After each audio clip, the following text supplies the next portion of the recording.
And DC is also trying to expand its underground reach to the movies, trying to cross over with that eventually as well, because we're getting a Penguin spinoff off of the Matt Reeves upcoming The Batman movie with Colin Farrell reprising his role as Oswald Copplepot. Now, I think this is awesome, but at the same time, when I saw this announcement, I'm going, we had a Penguin origin story. It was called Gotham, and not enough people watched it. That's why it got canceled after 5 seasons, and they had to rush the ending. I think this is awesome. We obviously have not seen the Batman yet. It doesn't come out for a while yet. It doesn't come out until March. But Josh and I both love Colin Farrell, and it's still amazing to us that this is Colin Farrell. Doesn't look like him at all.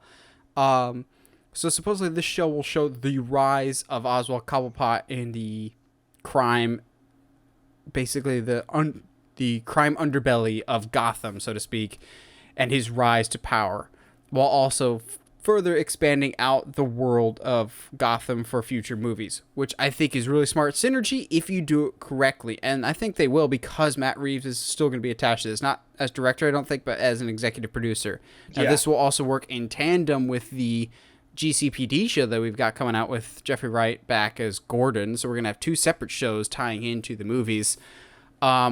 Whatever gets us to Robin faster. That's all I really care about. But like Josh said with the Peacemaker thing, this could also be a good chance to introduce and expand the universe of maybe some characters that Matt Reeves doesn't have plans for a movie, but you could still use as mid-level villains of like a Professor Pig or, I don't know, the Flamingo. I don't care. Or if my theory is correct and the Court of Owls is somehow connected to the Batman movie, you could have the court actually be the one that runs Gotham and the court be Cobblepot's bosses, so to speak. And season 1 is his rise to power. Then we get the Batman, where Batman dismantles the Court of Owls. And then season 2 could be Oswald going, okay, Gotham is now free from control. It can be mine now. And the power struggle that can ensue from that. Maybe a turf war with some other Batman villains. I think this is a really good idea. Oh, I agree. I think what will be really interesting, too, is, to me, I mean, this is a long way off, but it would be interesting if the first hints of Red Hood comes from this show. Like, later, not obviously not in this first season, but later on, like, it's like, hey, there's this guy in a red that's got a red helmet that's been killing, like, stopping our ship. But that would have to be Joker. Like, that could be really, really interesting.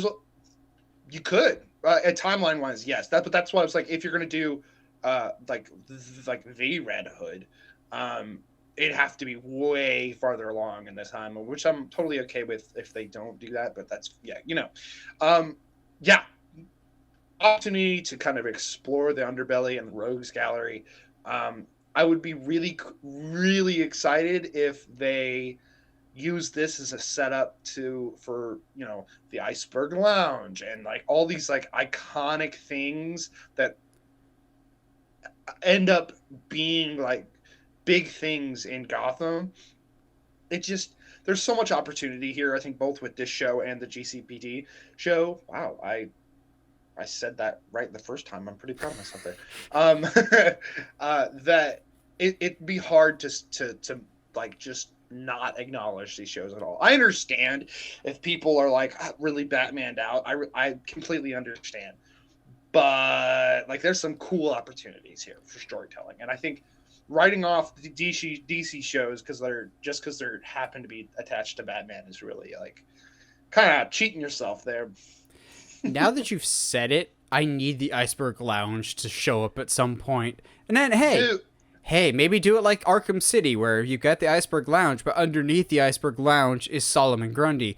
Solomon Grundy would be perfect for Peacemaker, of a really, really obscure character that James Gunn could use.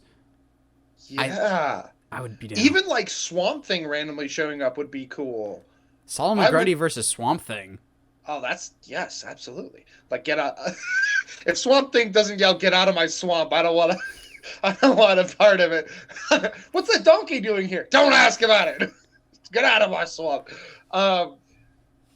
Honestly, having Swamp Thing and not having Shrek references is like just a missed opportunity, and that's totally something I can see James Gunn doing. But yeah, like, and I need like a traditional like iceberg lounge too, like a giant iceberg in the center of the lounge, like an actual like kind of like from the games how they did that iceberg lounge. Like it Or just from Batman Beyond. yeah, I love that one. Just to rustle his jimmies. Like, dude, and honestly, I don't think I'm far off by saying I think Iceberg Lounge is already going to be a thing in the Matt Reeves Batman. I wouldn't be surprised if that shows up, just because Cobblepot doesn't seem to be like at his peak here, but he's a pretty big businessman of sorts in Gotham by the time Batman comes to power. So becomes a thing. So, but we'll see.